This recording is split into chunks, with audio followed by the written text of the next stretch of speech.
We are talking about intermittent fasting, or as her fancy friends know her, IF. If you've ever seen those capitals IF and heard someone talking about intermittent fasting. Now, this has been a hot trend for a couple years now, but actually, fasting goes back a really, really, really long time. Actually, the word breakfast comes from really literally breaking a fast, going a period without eating, which usually is nighttime for most people. And you wake up and you break a fast, and that's where the word breakfast came from.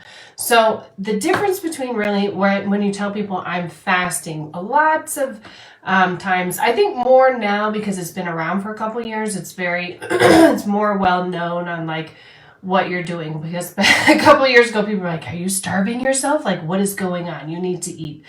Basically, intermittent fasting is going a period of time without eating. Now, there's several different ways to do this. You can do fasting where you do a fast for an entire day. You can do a fast where you do a split for 16 hours and an 8-hour eating window. So you'll see, if you see these things go back and forth, you'll see like 16 what's that called? I don't even remember, colon or semicolon, whatever the fuck it's called. 16.8, or you'll see like 20.4. meaning you're fasting for the larger amount of hours, the larger period of time, and eating within a short period of eating time. Now, if you do a 16-hour fast versus an 8-hour eating window, that's usually a pretty good starting point, jumping off point. I have done all sorts of different kinds of fasts, even going to a fast where they have one where you go down to one meal a day, where basically you're trying to get all your calories in that short eating period, or like if you're doing down to one meal a day in that one meal. I do not recommend that. Honestly, it's incredibly hard to do. I pushed myself to do that just to see where those limits were, and to basically say, yeah, I've done this to see, like, I did this. This is my result. This is how I can recommend it if I like it or if I don't like it. Because if I haven't tried something, honey, I'm not going to tell you that I recommend it or I don't recommend it. I'll just be honest with you and tell you I ain't tried that. But when it comes to fasting, I've kind of tried all over the place, and for several different reasons. Now, I've done intermittent fasting for weight loss, but not in the type of really thing that you think of, because fasting really isn't for like weight loss, period. When you do intermittent fasting, a lot of times when you do, especially longer fasts where you're either doing 20 hours or even 1 to 3 to 5 days or even beyond, it's really about cleaning out your body on a cellular level and helping your body just kind of cleanse itself, because whatever weight you lose if you do a long fast, the longest fast I've ever done is a 3-day fast. My husband's done a 5-day fast. And if you lose weight in that fast, like, you're gonna gain that weight back when you start eating, maybe a little bit less. But really, when I talk about using it for weight loss, it's more about setting eating parameters. Now, like I said, the difference between intermittent fasting and starving yourself really is in your desired eating hours. Let's say you are at a starting point where you're like, okay, I want to try to start doing a fast for 16 hours, meaning let's say the kitchen is closed at, let's say 8 o'clock at night, right? And then that takes you to 12 o'clock the next day. So in your 8-hour eating window, which would be like noon to 8 p.m. at night, you still need to get your calories in. You still need to get, like, for me, I'm eating 1,800 calories. I still need to get 1,800 calories in that 8-hour eating window. So it's not like, well, you can fast for a long period of time and you'll lose weight because you're eating less calories. That's why the fasting for weight loss, in particular with that, if you do it for weight loss and you're doing it to fast and not eat as many calories, and to basically what you end up doing is starving yourself. Because if you say, well, I'm going to eat 1,000 calories in my 8-hour window, of course you're going to lose weight, but there starts to become changes, physiological changes in the body, especially mental health changes, and also hormonal changes for women. So fasting for weight loss in that parameter is absolutely the way to not use intermittent fasting. You have to get your calories in within that time parameter. Now, when you're talking about using it for weight loss, those calories matter, especially because you're not just grazing all day. It actually works better for your body because your body's using less energy to digest things all day long. So you can find that you kind of run on a better fuel. You have clearer brain. I don't know how to explain it. Your body just runs better. It feels like that's what your body was almost made to do. It's magical. I don't know. But you'll find that it just works better. But you have to get good, clean calories. So let's say you're going to do a 16-hour fast where you're going to do, okay, my kitchen is closed at 8 p.m. at night, and then I'm not going to eat until lunch the next day. Normally, what I recommend for a lot of my clients is to break that fast with a really good whole, like my everyday protein shake that has banana, oats, chia seed, spinach. Like it's got all sorts of good stuff in there that your body is just going to, it's just going to suck up. Here's what I want you to think of when you're thinking of breaking a fast, and also maybe like a side of crunchy things, because with a protein shake, I like a little crunch, so I feel like I'm kind of like eating something. I like maybe carrots and like bitchin sauce with like maybe some Annie's cheddar squares, or maybe like a little couple squares of cheese or things like that. Just a little to get you best of both worlds. But think of when you're starting to break that fast, that really you start to deplete the body. And in the beginning, when you start to work on breaking that fast, we're going to talk about that in a minute. But I want you to think of good, clean food energy. Your body's going to really be depleted, and it's going to suck up those nutrients. So what you break your fast with is super important. A lot of people have thought, well, I just fasted for 16 hours, or I just fasted for 18 hours. I deserve this piece of pizza. And I have been there, and it don't work like that, because when you feed your body that slice of pizza and you don't give it the full good nutrients that it wants and that it needs, the body doesn't run as well. You don't get the full benefits of using intermittent fasting. Now, when we talk about using intermittent fasting for weight loss, the reason that it becomes so successful, and it goes hand in hand also with recovering from food and sugar addiction, you don't have to have both to be able to use it for this. But when you set those serious boundaries and those parameters, that's where it becomes like, nope, I can't eat that because I am fasting. Now, I know that you're like, listen, lady, that might work for you, but that ain't going to work for me. And I'm telling you, once you get into that and you start to set those parameters, it will absolutely work if you want it to work. Same thing with a sugar detox. People tell me all the time, I could never do that sugar detox. Like, I would die. I would not be able to complete it. And I'm like, absolutely you would. You most definitely would, and it would work for you if you want it to work and if you set those parameters. Most people, when they do a sugar detox, they tell me it's easier to live life almost always on a sugar detox versus trying to figure out moderation, because once you set the parameter of not eating something, it becomes in the no-go zone. That's where it's got to go, period, in your brain. So the same thing when it comes to, excuse me, my nose is running. It's cold here in Colorado.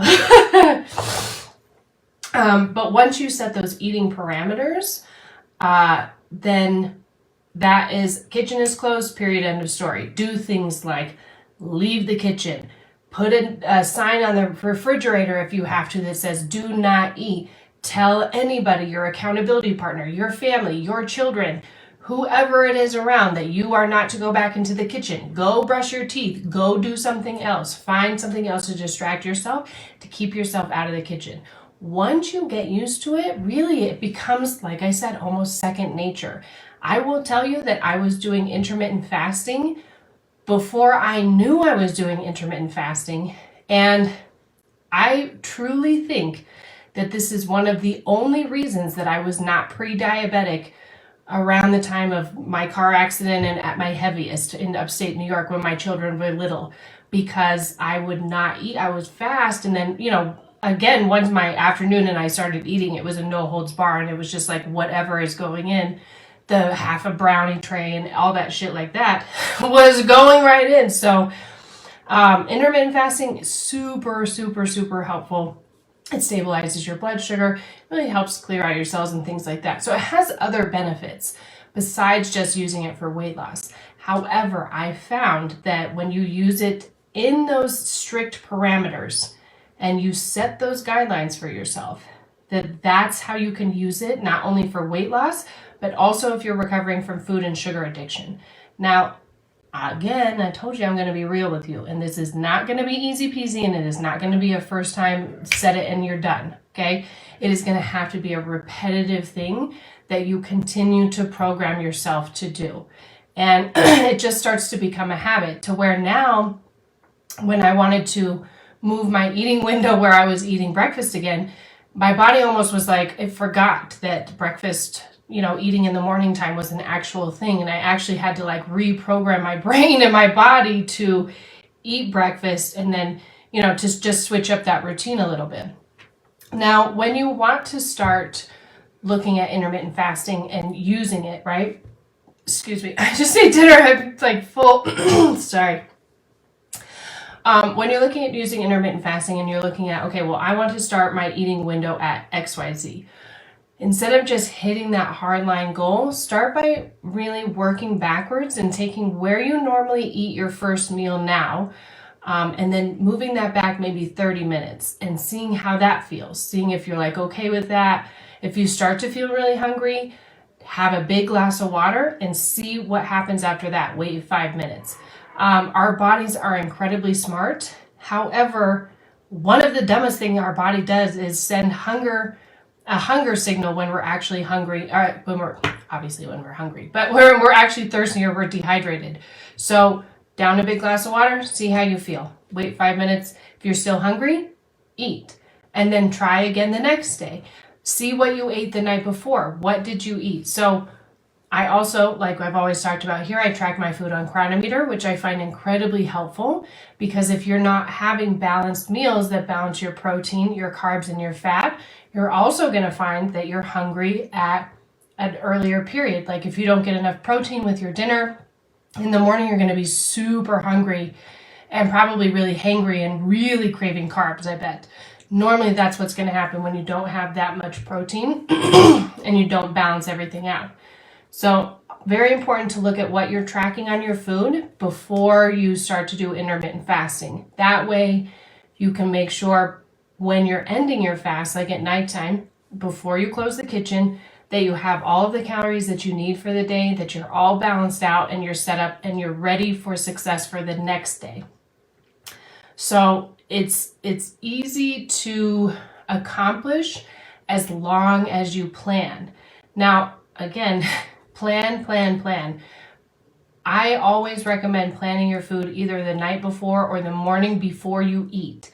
And if you can, the ideal thing is to plan everything and count it and track it for the whole entire day. Like already knowing what you have for lunch and for dinner and what you're going to do. That way, when you go to break that fast, you're not standing in the fridge going, I'm really hungry now because I just fasted for 16 hours and this fried chicken that's in here looks amazing and this cold pizza, and you just start to grab and grab and grab. So you've got to make sure when you go to break that fast that you have a plan and you know what you're going to eat. That's why my everyday protein shake makes it easy for me. And that's something that I think goes hand in hand, not just for weight loss, but also really for myself, keeping myself in check for recovering from food and sugar addiction, because the less that I have to think about food, the less I have to really think about food and to really start thinking, am I going to scheme? Am I going to do my treat meal? Like, what am I going to do? And I don't really have those feelings that often anymore, but I still have them. I'm not going to lie to you and tell you they just magically disappeared, because that's not real life. So having that plan and going, okay, well, I already know I'm going to fast. And for me personally, usually I start fasting. I stop eating usually around 7, 8 o'clock at night, depending. And usually fast until 2 p.m. in the next afternoon. again, depending on the time, and that kind of like fluctuates. And it's just because I've been able to go so long and I've done this for so many years. So it wasn't something that happened overnight. And it certainly has been a process going through it, but I really truly enjoy intermittent fasting. And I think that, again, it's something that our bodies were meant to do, just because of the way that I have felt when I do it personally, and also clients that I've taken through how to intermittent fast and how to set yourself up and how to really do it successfully, to tie it with weight loss. Like I said, intermittent fasting really is not a tool for weight loss. I find it super helpful, like I said, because you set those parameters and my throat, you set those parameters and you set yourself up for success. That's a big one too, because if you start fasting and you don't have a plan, then it can turn into binge eating, which is a danger why they tell food addicts to not do intermittent fasting, because it can lead into binge eating. So if you don't have a plan, that's a really slippery slope. So you've got to have a plan. And literally, my protein shake is something that I've done so many times. I don't even have to think about it. I'm just going on autopilot. So when I'm hungry, I literally am taking carrots and I'm dipping them in sauce. I'm sticking it in my mouth and I'm making my protein shake at the same time. And that's just my body going, okay, I need to be fed now. Here we go. And everything goes in. So making that plan, putting it as a habit and doing it on autopilot is very, very, very helpful to keep it as successful as the intention is supposed to be. Instead, a lot, like I said, if you go without a plan, it's very easy to be like, well, someone just ordered large, cheese pizza over here, so I'll just have a couple slices of that because, I need to eat. So I have done all those, talk yourself into, into all those things in your brain for intermittent fasting that you can think of. If you have any questions, I would love to type them in. I'm going to go through my notes. I just want to make sure I got everything that I thought that I wanted to get down and come across, I guess. Does that make sense? Holy schmoly. This day. Woo, it's been a long day. We've got like almost 10 inches of snow up here in Colorado. Maybe a little bit less, maybe like 7 inches. I'm like, I thought it was supposed to be spring. Are you kidding me? All right, let me see. The difference between fasting and starving. We talked about addiction and recovery, how to break a fast, how long to fast. I want to talk about how to fast, if you should do intermittent fasting, if you want to do that with a sugar detox at the same time. Can you do it? Is it possible? Absolutely, it's possible. I do it all the time because normally I do practice intermittent fasting pretty much on a regular basis. So I would say I do fasting on an average, I'd say 5 out of 7 days, 4 to 5 out of 7 days on a weekly basis. So doing it during a sugar detox wouldn't really be any different. You would just want to break your fast with, again, whole foods. So, excuse me, I have like a burp that's trying to come up. It's not even coming out, it's just stuck here. So you could do it with the sugar detox. When I'm doing it with a sugar detox, again, the same thing. When I break my fast, I break it with my everyday protein shake. Yes, my protein powder has stevia in it, but if you have gone through Sugar Warrior 10, you know that stevia is allowed under certain circumstances. In certain circumstances only, but that everyday protein shake does hit those circumstances. So you can have that. It has to make sure you have enough protein and enough fiber in there to make sure that you're going to slow down that process. Basically, especially the fiber, what ends up happening is the fiber doesn't get digested. It actually just kind of goes and comes down into chyme through the small intestine. And binds everything up to slow the digestion process down. So if you have enough fiber, you're not going to spike your glucose up as high as if you would if you just had, I don't know, like liquid sugar, also known as soda, things like that. So you want to make sure that you have enough of that, but I break it with my everyday protein shake. Bitchin' sauce has no added sugar in it. Carrots, grab an apple, things like that. So you can absolutely make that work doing a sugar detox. And I think that, like I said, again, my personal opinion is that, and the research that I've done, and all of the things that I've even practiced on my own, is that intermittent fasting really is probably the way that we're supposed to live. It just feels right. It feels natural. And using it to kind of, especially nowadays, with the food that is available, to keep yourself in check is extremely helpful. I have been able to go to the grocery store fasted, go to restaurants fasted. One time I did that because I had a meeting. Go anywhere. Now, in the beginning, I couldn't go to the grocery store on a fast. There was no way. And go through the bakery department. I used to have this rule. For so long, I had this rule that I would have to mouth breathe through the bakery department. All these rules. If you want to hear all those crazy rules, then you have to be on the next live stream in the private group, Warrior Women for Weight Loss, because tonight I'm talking about the catalyst.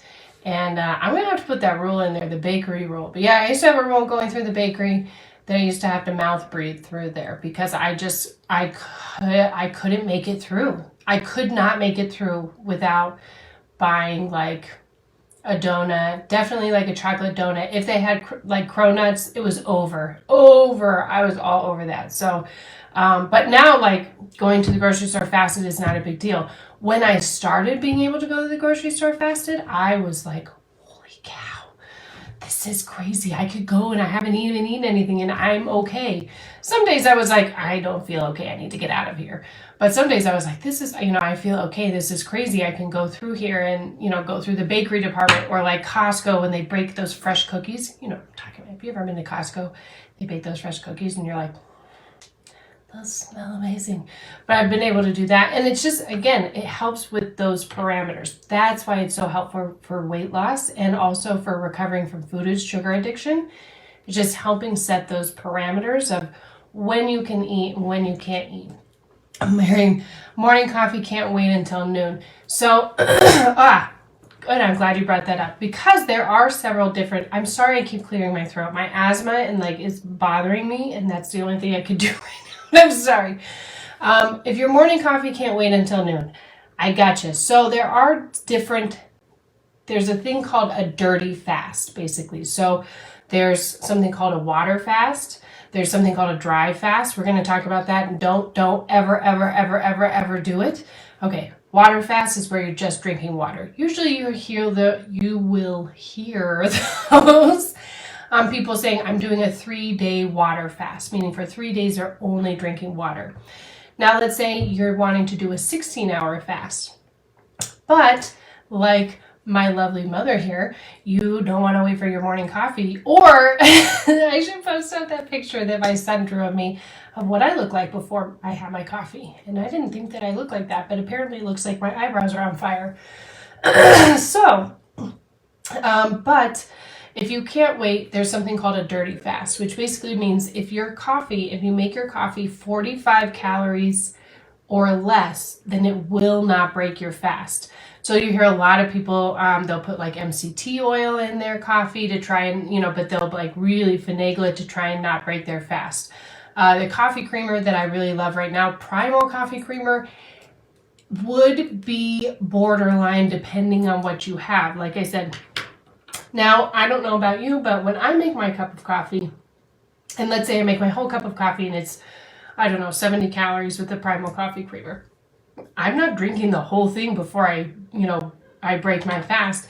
Usually in the mornings, like I said, I program my body, I don't drink it. But if you're like, I'm going to sip my coffee until noon and it's not going to be 45 calories worth of coffee and whatever else you put into it. If it's black coffee, obviously that's the same thing as water almost. So that doesn't count.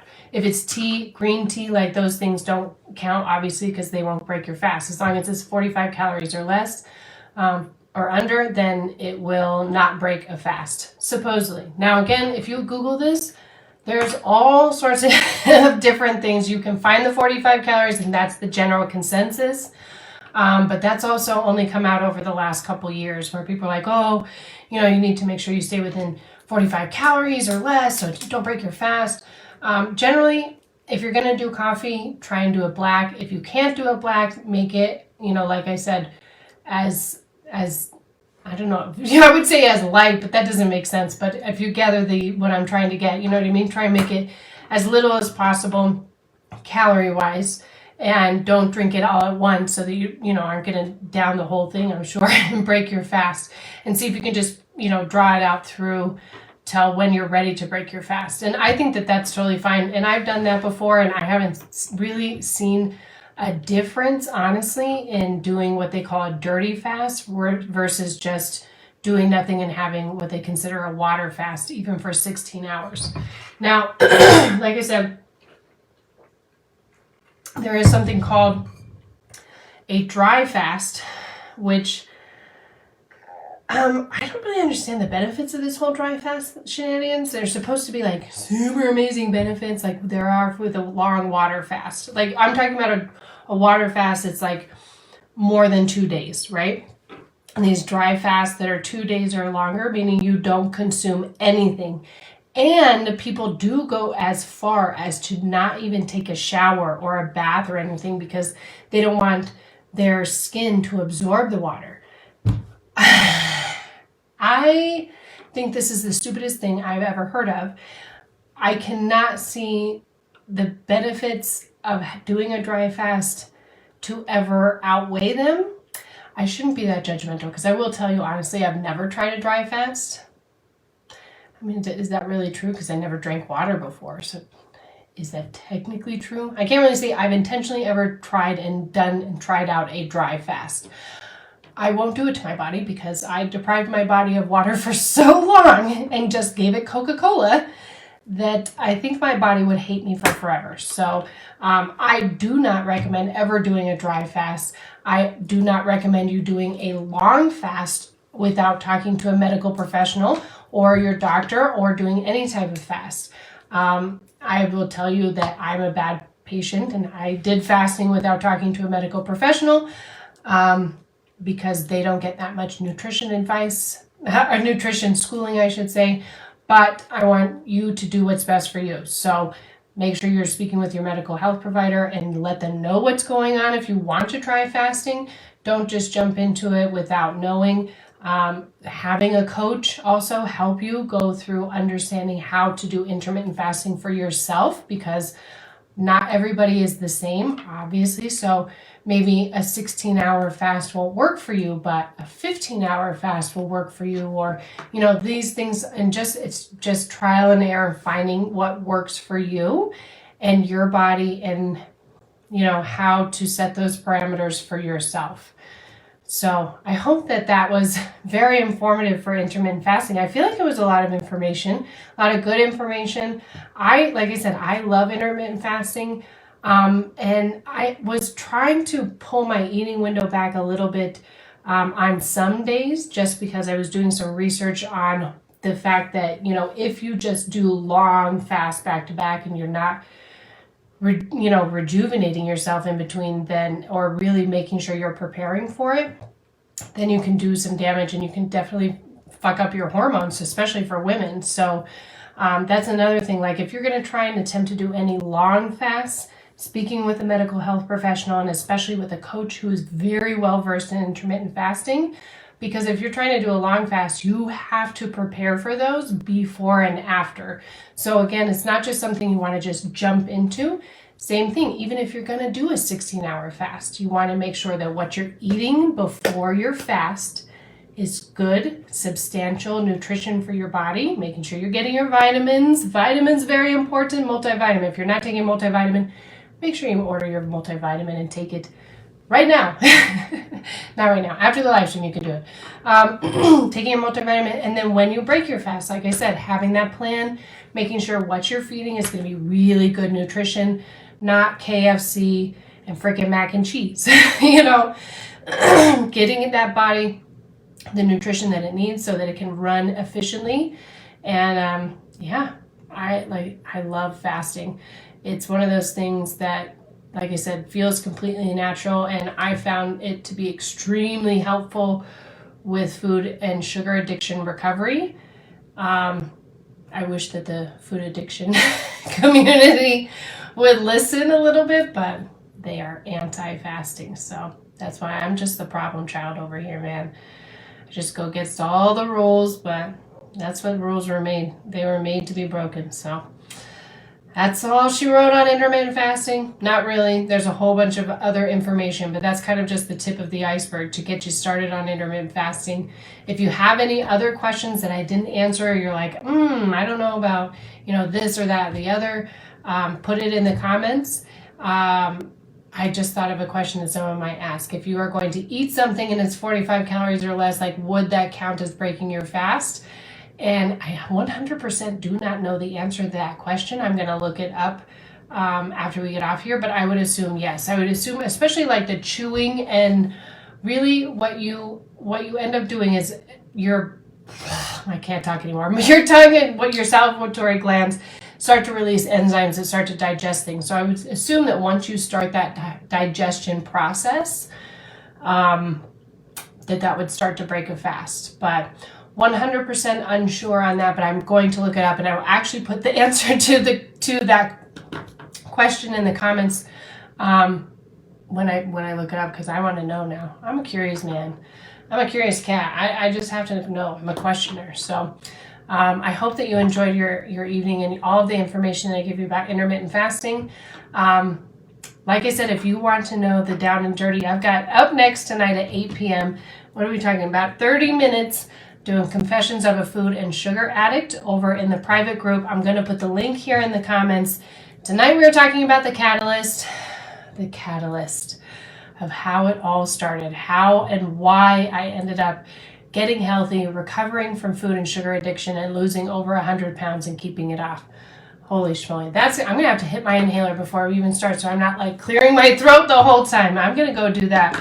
I hope that you have an amazing night. If you are not a member of the Warrior Women for Weight Loss and Health, I'm going to put the link in the comments. You can go join as soon as we are finished here, so you can be on for that Confessions of a Food and Sugar Addict, because that is not teaching. That is just me telling my really embarrassing, crazy ass life stories of health, weight loss, food addiction, sugar addiction, the good, the bad, the ugly, and the uglier. So I'll lay all my dirty laundry out bare so you don't have to feel bad about yours. Anyway, I hope to see you over there in 30 minutes. I hope that you have an amazing night and have great information to get you started on intermittent fasting. That's all she wrote. I love you bunches, and I will see you later. Bye-bye.